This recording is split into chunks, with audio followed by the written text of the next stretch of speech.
Okay, so welcome everyone to What Can I Do with a Major in Linguistics.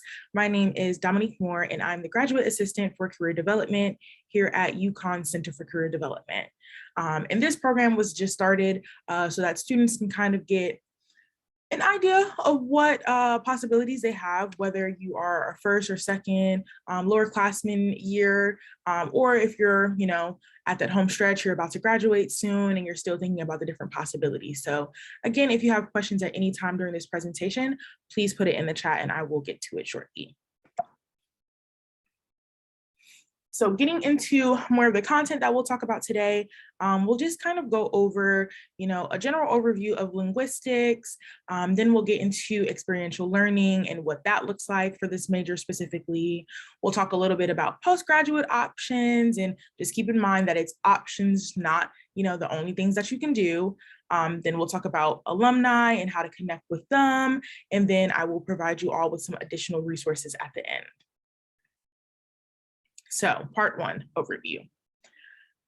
Linguistics, we'll get into more of like what the major is and why your department really loves it, but it really can be studied on its own or in conjunction with other fields such as like education or history, really so that everyone can better understand, the origins of language, the human mind, special populations that you want to work with, again, getting more into that education piece.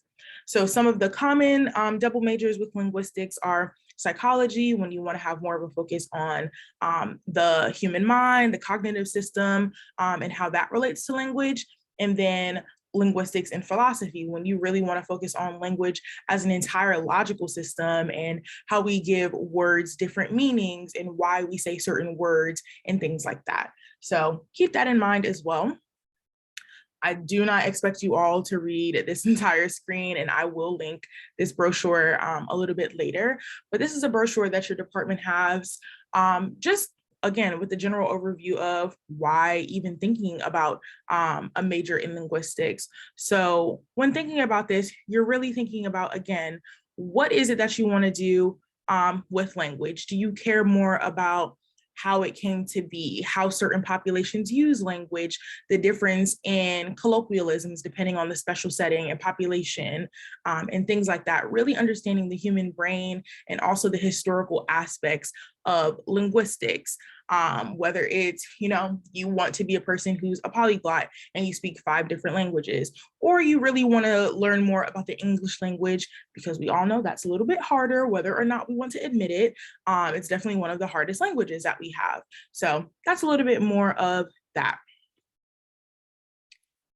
Thinking about experiential learning, I'm going to give a quick overview of what experiential learning exactly is.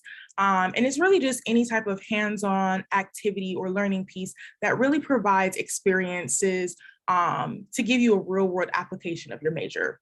So you start kind of, learning more about your career path and developing those transferable skills, and you're getting more prepared to actually go into your career and making the changes, and also seeing, do I actually like what I'm learning, or do I need to switch to something else? So for me, experiential learning was great when I was an undergrad. I started as a communications major. I had an internship at a radio show. I did not necessarily like it that much. So that was how I figured out I'm going to switch my major. So thinking about what types of experiential learning there are, you have internships, research, campus organizations, or even choosing your own adventures.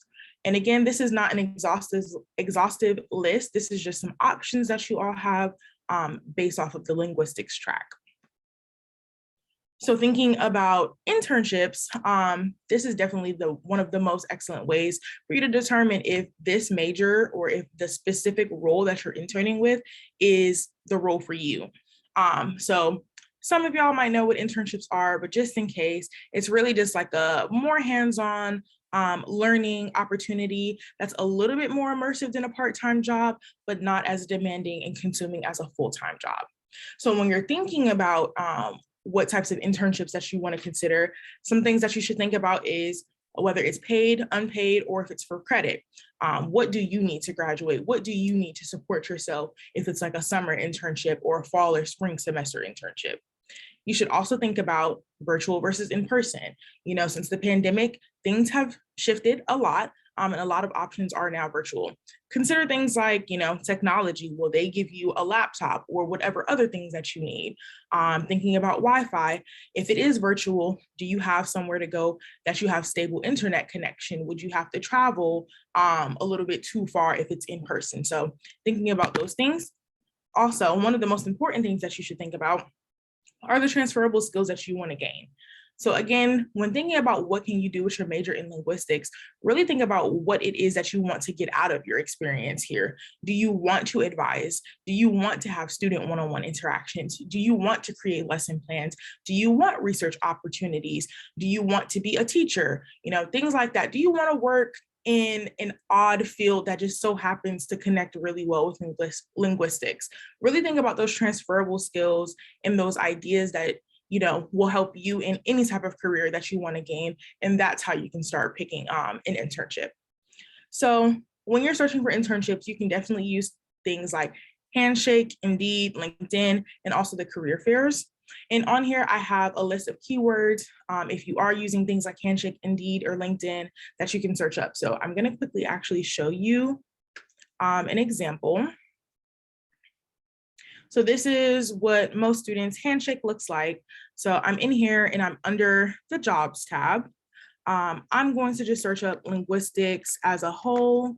And once you do that, you kind of have this list. And when you're on here, you can also have filters for your location. So if you want to be in Washington, D.C. specifically, but you do have 100 miles that, you can go anywhere, that's great. If you want to look for an internship specifically, DC may not have as many options. However, this one right here would be a great one for you as an AEA, graduate education diversity intern. So when you're on Handshake, you can really kind of put it where you want to be. So like if I took the location off and I just said linguistics internships, you have a front desk intern that matches with linguistics. You have Healthy Futures Core that matches with linguistics, a case management internship that matches with linguistics, kind of picking what you need from there. And again, you don't have to solely use Handshake. And I know it doesn't look like it's a lot of options. My Handshake is automatically saved for certain locations, so it's not going to show you everything. But you can also use these keywords on other sites. So thinking about speech language, because that's another keyword that you can put in there.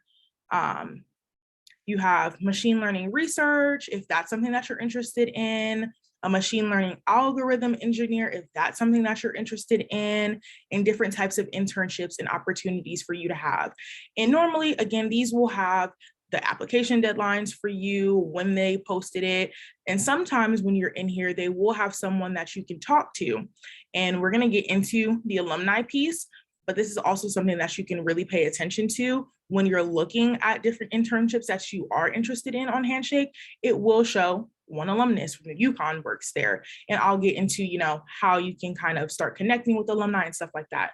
But on here, you also have the human resources intern that you can potentially talk to and other people that you can talk to learn more about the role. So I hope that kind of gives you a little bit more background on how to do that.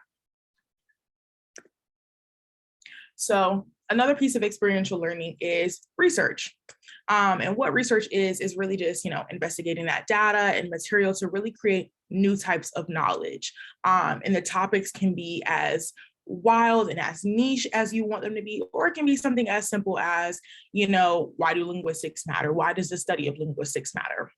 So undergraduate research is definitely a great way to determine if you're interested in research post-graduation, if you want to continue, your schooling education, if you want to get a master's or a PhD. Undergraduate research will definitely tell you if that's something that you're interested in, or if once you graduate, you completely need that break from school, which I would not be mad at. So with research, you're definitely going to get hands-on application of the different knowledge and the skills that the department thinks is best for people who are in the linguistics department. So if you're interested in getting involved with research, one way, approach your professors. That's one of the easiest ways for you to do it. If you're really thinking that, if you have a specific professor that has a research project or a specific field of study within the specific field, like a niche topic within the broader field, you can ask them, do you have any spaces or openings in your lab, or can you point me to someone else that would also be able to support me in this specific type of research? That's a very easy way to have a connection because you're showing up to class almost every single day in that space anyway, so your professor has a little bit more of that relationship with you. Another great way to start getting involved in research is really determining what interests you specifically. And how you can do that, there is a UConn Linguistics research website, and I can put that in the chat later on, but visiting that. And then also, UConn as a whole has the Office of Undergraduate Research, where you can look at different students who've done research, where you can, start your own research journey. You can talk to advisors that will help you figure out if research is the best for you or not. Also, when you're thinking about research, sometimes it's going to be a resume booster or, a make it or break it for grad school. So thinking about that too, what experiences do you need to further your career? Is it the internship portion? Is it the research portion? So another part of experiential learning is campus organizations. And I know that might seem a little bit strange. However, campus organizations give you a really unique way to connect with other students, to attend alumni and faculty panels, to have opportunities with volunteering, shadowing, and even internships. So if you're thinking about different campus organizations, if you're not as involved as you would like to be, here's, just 4 clubs. And again, this is not an exhaustive list. This is just some options that you have. UConn has Language for All, Humanities House, NISLA, aka National Student Speech, Language and Hearing Association, Phenomenal Club, and also American Sign Language Club. So those are just some things that you can get involved in, and really you can go to the involvement fair that happens every semester at UConn. You can go on UContact and just kind of filter through and see which organizations match with what I want to do, because that's a support network that you're going to create. And then also going on Instagram and Facebook and other social media sites, because clubs and organizations here at UConn, they're always posting about what's going on, if they're doing a service event, if they have certain opportunities, if they're connecting with certain alum. And I started mentioning it earlier, you can also choose your own adventure. If something interests you and it doesn't necessarily have like the traditional route, you can always send an email and ask to get involved.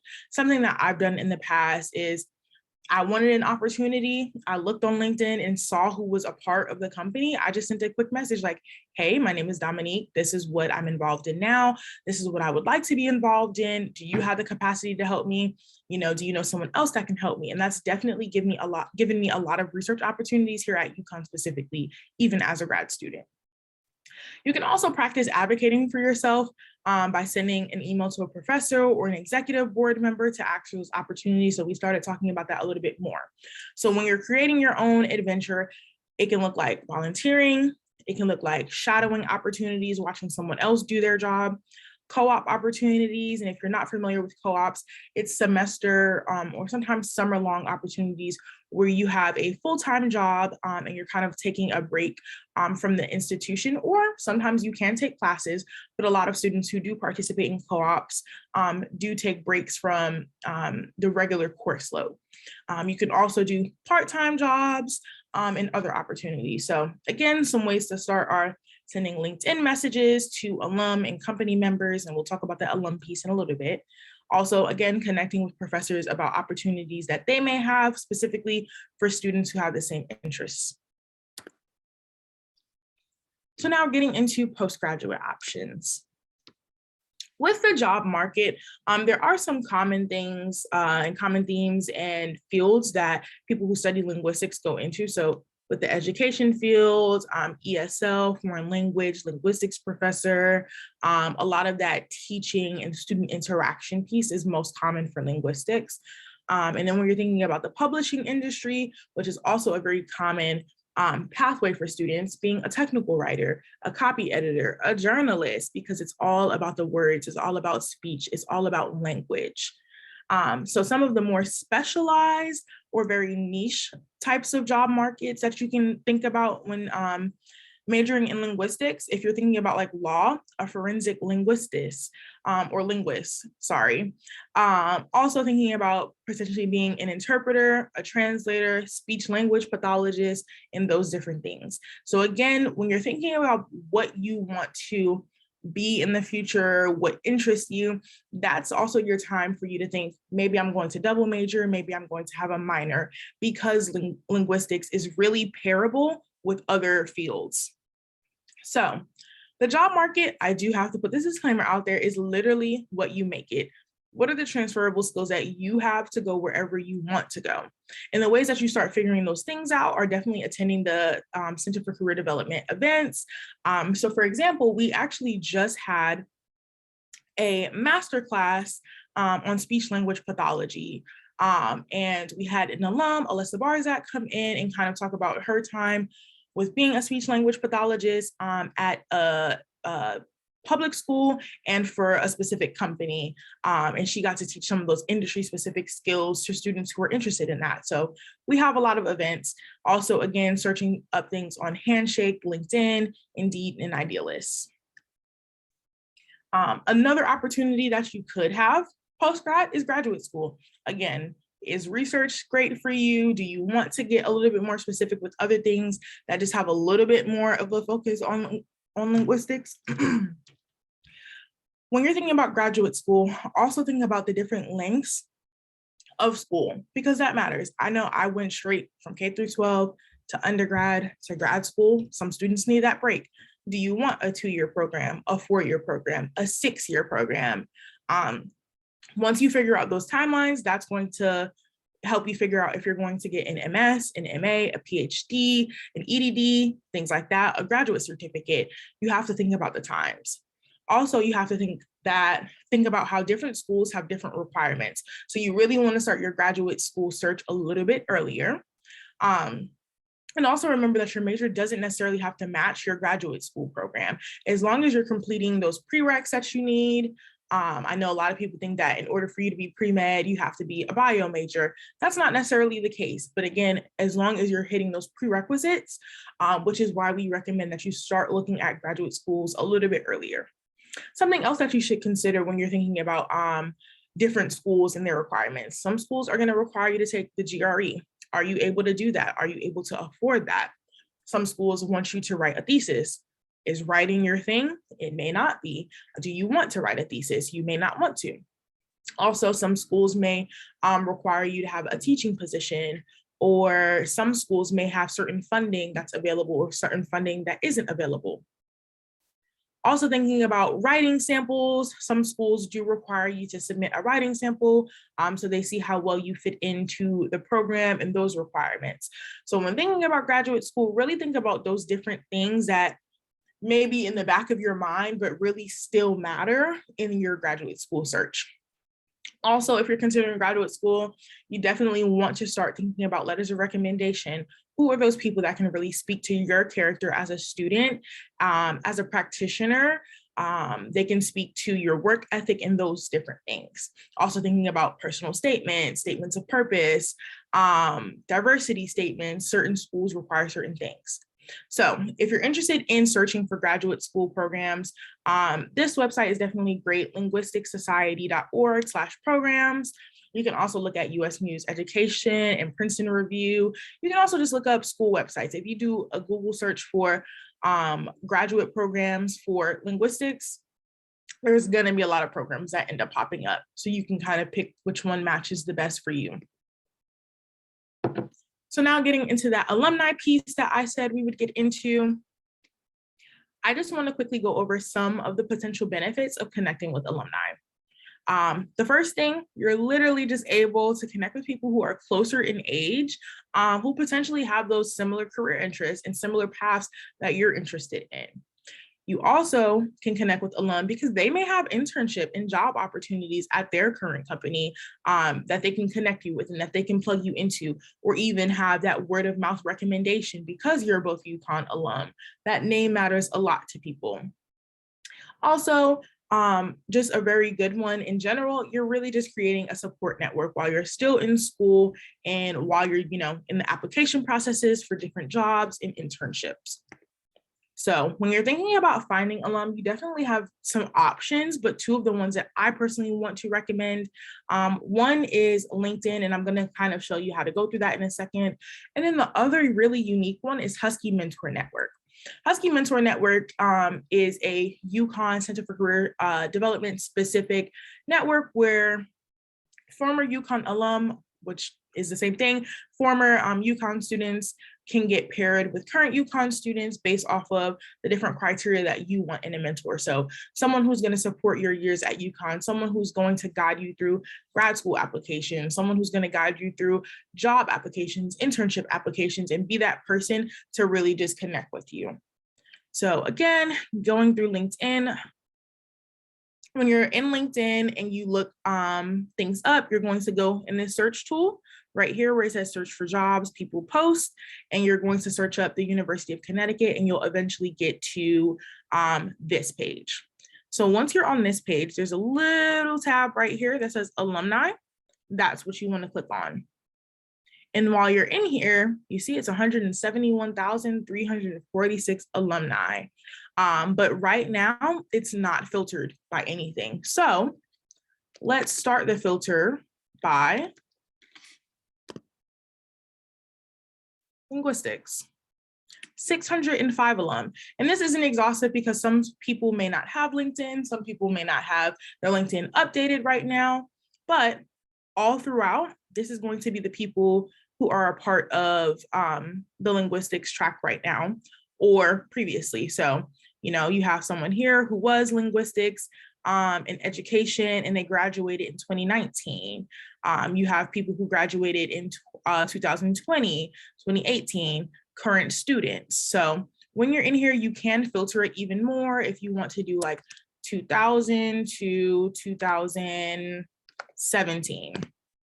It is going to narrow your search down a little bit more, but again, you're going to be able to connect with the specific people that you want. You can also filter it by where they live. If you have a specific interest in where you want to go, you can do that. As you can see, it's pretty extensive. You can also see where they work, if you have a specific company or school or anything like that that you're interested in. So that's kind of how you start going through LinkedIn. And then from there, you can click on someone's page, send a message, connect, send that request, and get those things going.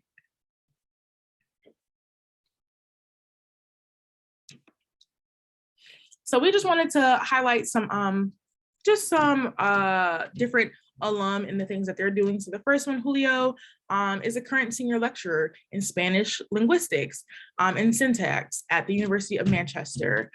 So that's something to think about. That's a possibility for you all. You have Jean, who's a senior data and applied scientist at Microsoft out of all companies, and they majored in linguistics. You have Annie, who's a data scientist and does analytics at a company like Pinterest because of the major in linguistics. So I personally love looking at alumni because you really see the different things that people got involved in by literally having a major that some people don't connect the dots with. So when I think about linguistics, I may not necessarily think about a data scientist for someone who works at Pinterest, but seeing those connections and being able to connect with Annie, you might feel like, wow, that's actually the path that I want to go. So maybe this is someone that I need to connect with to mentor me so I can ask different questions. So we're going to do that. And I do see your hand. I'm just going to wait to the end only because if I'm recording and I just don't want, just in case if it's a personal question, I don't want it to be on the recording. So we're almost done. So getting into some additional resources. Again, I'm going to highlight our office just because we're great people. We have career coaching appointments, resume and personal statement critiques that you can do. We have practice interviews. We have a plethora of things. And also on our website, we do have our events calendars that has the career fairs and specific information sessions. Again, how I said, previously, we just had a speech language pathology masterclass. Those are different things that you can kind of see on there, or when we have an alumni roundtable, or when we have specific resources for the majors. So that is the end of my presentation, and I thank you all for being here. Chris, you can end it.